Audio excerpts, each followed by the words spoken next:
Hello friends, જય શ્રી કૃષ્ણ. કેમ છો તમે બધા? મજામાં? આશા રાખું છું કે તમે બધા મજામાં હશો. હવે કાલે 11સ હતી, આપણે મળી નથી શક્યા. દિવાળીના તહેવાર ચાલુ થઈ ગયા. તો પહેલાં તો બધાને જાજા કરીને શુભકામના. આપણે આ તહેવાર ચાલુ થયા એના માટે. હવે તહેવારમાં એવું છે, કેટલા એમ કે છે 11સ 12સ સાથે હતા, કેટલા એમ કે છે 12સ 13સ સાથે છે, એટલે કે આજે ધનતેરસ થઈ ગઈ છે. તો કેટલા એમ કે છે બપોર પછી ધનતેરસ છે, 12:20 ચાલુ થાય છે, એટલે તહેવારમાં આવું થાય છે. તો આજે તો બધા ધનતેરસ જ કરે છે. તો પહેલાં તો બધાને જાજા કરીને ધનતેરસની શુભકામના. અને હવે જો આ મેં તમને પગલાં બતાવ્યા હતા. તો આજે આ પગલાં અમે દર ધનતેરસે પગલાં ને એવું ઘરમાં લગાડીએ છીએ. બધા લગાડતા જ હોઈએ, પણ અમે ધનતેરસે ભગવાનના હાર ને એવું બધું બદલાવીએ, પગલાં લગાડીએ. આ બધું અમે ધનતેરસે કરીએ છીએ. અમે દિવાળીના દિવસે પૂજા નથી કરતા, પણ ધનતેરસના દિવસે લક્ષ્મીજીની પૂજા કરીએ છીએ. અને જો આ હું પગલાંની લગાડું તમને બતાવું. અને કિચનમાં રસોઈની તૈયારી થવા માંડી છે. ઘડિયાળમાં જો બતાવું 9:45 થયા છે. અને ઘરના કામકાજ થઈ ગયા છે, મંદિરમાં દીવાબત્તી થઈ ગયા છે, અને કુકર મુકાઈ ગયા છે.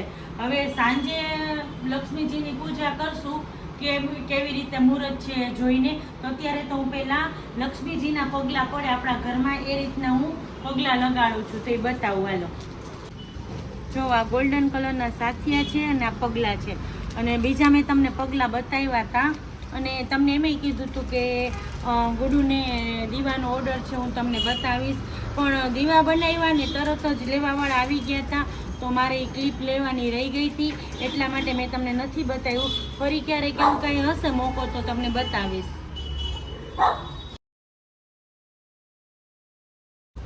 જો અહીંયા ગોલ્ડન કલરના સાથિયા અને પગલાં લગાડી દીધા છે, બીજા અંદર લગાડવાના છે.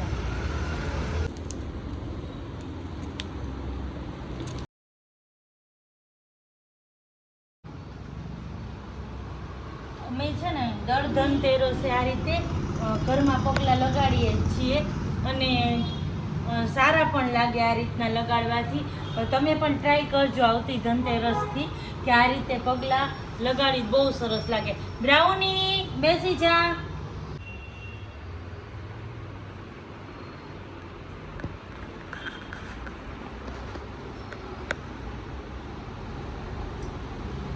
જો આ છેલ્લા લાસ્ટ યરના પગલાં છે ને એ સફેદ થઈ ગયા લાલમાંથી, પણ હજી નથી નીકળ્યા. અને એ જ્યારે નીકળશે ને ત્યારે જો હું હાથે નથી કાઢતી, એની જાતે નીકળી જાય એ રીતે.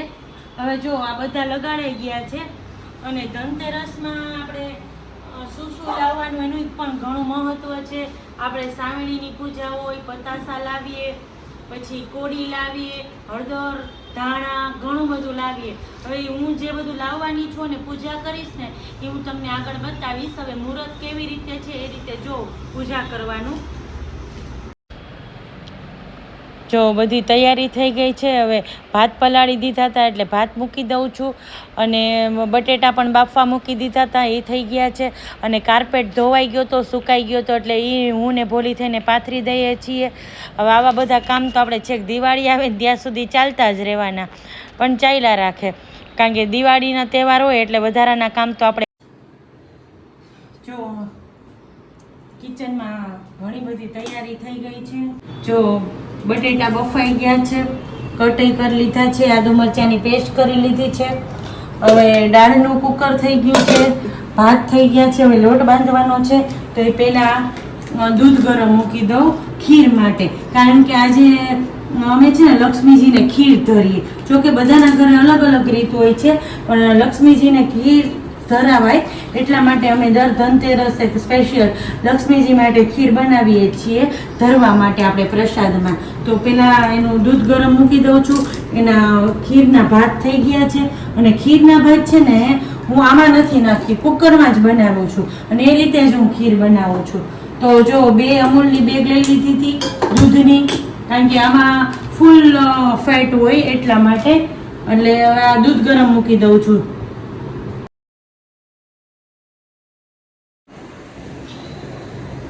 આપણે તહેવાર આવે ને એટલે આપણે એમ કહીએ કે 5 દિવસની તહેવારની રજાઓ, કે 5 દિવસ શાંતિ હાલો, પણ એવું હોય છે કે 5 દિવસ લેડીઝને શાંતિ કે 5 દિવસ લેડીઝને વેકેશન. લેડીઝને ક્યારે વેકેશન હોય છે? ક્યારેય નહીં. જ્યારે સેટરડે સન્ડે હોય ને ત્યારે એમ થાય કે હાલો બધાને, છોકરાઓને કે બધાને વડીલને રજા હોય છે, પણ આપણે લેડીઝ લોકોને તો આપણે વેકેશન ન હોય ને એની કોઈ કમ્પ્લેન જ ન હોય. કારણ કે હું ખાલી વાત એમ જ કરું છું કે આપણે રજા નથી રાખતા, પણ જે આપણે કામ કરીએ ને ઘરના માટે, એટલે આપણને વેકેશનથી પણ વધારે અંદરથી આનંદ હોય છે કે હાલો આપણે આપણા ઘરના માટે કામ કર્યું, કે આપણા છોકરાઓ માટે કામ કર્યું. એટલે મારા માટે તો મારા છોકરાઓનું કે ઘરનાનું કામ છે ને એ વેકેશનથી ને પણ વધારે આનંદ આપે છે. પૂરીનો લોટ બાંધું છું એટલે થોડીક વાર રેસ્ટ આપવું એટલે સરસ પર મજાની પૂરી ફૂલી જાય એવી સરસ બને કૂણી એવી. જો દૂધ ગરમ થઈ ગયું છે ખીરનું, હવે એમાં ચોખા નાખવાના એટલે કે ભાત થઈ ગયા છે એ નાખવાના બાકી છે, અને કેસર પલાળવાનું બાકી છે.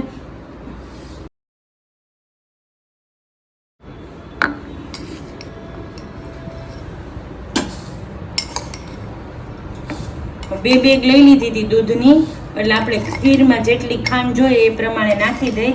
ગરમ દૂધ છે એકદમ, અને હવે આને છે ને એક જ વાર આપણે ઉફાણો લીધો છે એટલે પાછું આપણે થોડીક વાર ગરમ કરી લેવાનું છે. એટલે શું ખાંડે સરસ ઓગળી જાય અને થોડુંક દૂધે ઘાટું થઈ જાય. હવે આમાં હું છે ને ભાતે નાખી દઉં છું ને ભાત તો જો મેં તમને કીધું ને મેં કુકરમાં જ રાંધી લીધા છે.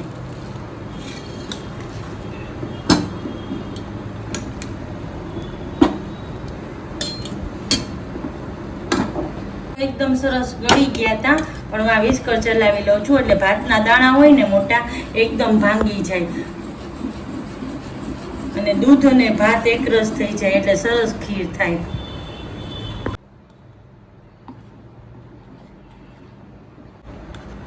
હવે જો આ ખીર ઉકળે છે ને, અને કેસર પલાળી દીધું હતું ગરમ દૂધમાં, એ પણ નાખી દઉં.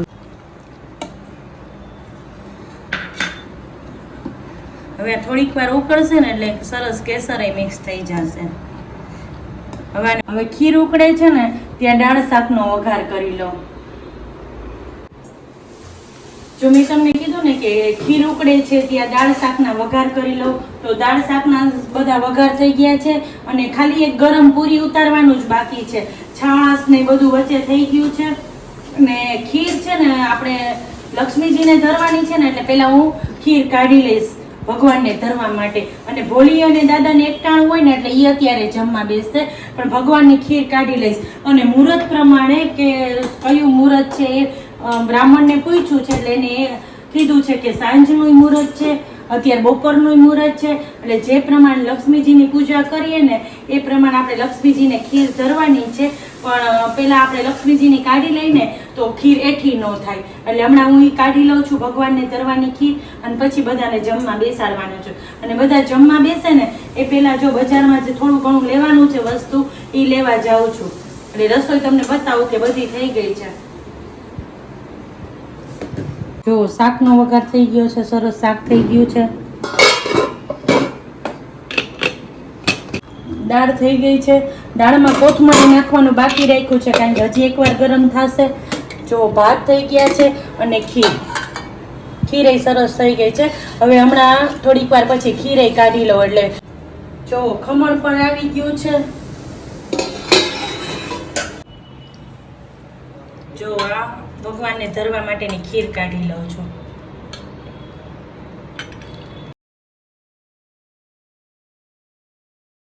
હવે બ્રાહ્મણને પૂછ્યું ને તો બ્રાહ્મણ એમ કીધું કે 12 વિશે ધનતેરસ બેસી જાય છે. તો હવે આપણે ધનતેરસની જે વસ્તુ લેવાની હોય ને એ બધી લેવા જાઉં છું અને આવીને બતાવું કે હું શું શું લાવી. જો બજારમાંથી આવી ગઈ અને હાથ પગ મોઢું ધોઈ લીધું અને બધાની થાળીઓ કરવા માંડી, કારણ કે જો પૂરી ઉતારવાની બાકી હતી એટલે પૂરી ગરમ ગરમ ઉતારું છું. અને ભોલી પીરસે છે, પછી ભોલી જમવા બેસી ગયો અને ગુડુ બધાને પીરસે છે. જો બધા ડાઇનિંગ ટેબલે સરસ જમવા બેસી ગયા છે. ભોલીને ને દાદાને શનિવારનું એકટાણું હોય છે. હવે એ લોકો જમવા બેસી ગયા અને અહીંયા ગરમ સરસ પૂરી ઉતરતી જાય છે. અને જો બધું થઈ ગયું, હું પણ જમવા બેસી ગઈ. ગુડુ કે મમ્મા તું ગરમ ગરમ જમવા બેસી જા, લા હું તને પૂરી ઉતાર દઉં. આ જો આજની થાળી છે. થાળીમાં શું બનાવ્યું એ તો મેં તમને બધું બતાવ્યું જ. જો જમવા કરવાનું ને બધું પતી ગયું છે. કિચનમાં કામે પતાવી દીધું છે અને હવે લક્ષ્મી પૂજાની તૈયારી છે. સાંજે બ્રાહ્મણ આવવાના છે ને મુહૂર્ત કાઢ્યું છે એ પ્રમાણે. અને આ જો સવારે આપણે ખીર બનાવી હતી તો પહેલાં કાઢી લીધી હતી ભગવાનને લક્ષ્મીજીને ધરવાની, અને દૂધની બેગ આખી એક છે જ. તો પંચામૃત બનાવવાનું છે અને બધી તૈયારી કરું છું હવે. તો આગળની તૈયારી તમને બતાવું.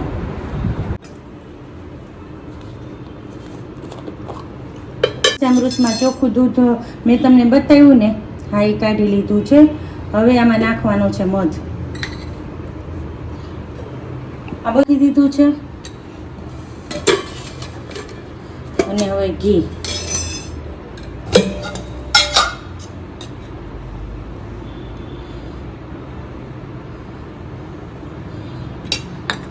હવે દહીં. આ જો ચોખ્ખું દહીં છે, હજી મેં મલાઈ નથી ઉતારી, કારણ કે આપણે પંચામૃત કરવું હોય એટલે આપણે બધી વસ્તુ ચોખ્ખી જ નાખવી પડે એકદમ. તો દહીં, અમે એક આખો ડબ્બો જ અલગ રાખીએ છીએ. ભગવાનને આપણે રોજે સાકર ધરતા હોય ને, ફ્રૂટ ને સાકર ને એવું, એટલે આ સાકર અમે અલગ રાખીએ છીએ. 5 વસ્તુમાંથી બનતું એટલે કે પંચામૃત: દૂધ, દહીં, ઘી, સાકર અને મધ. જો પંચામૃત એ તૈયાર છે.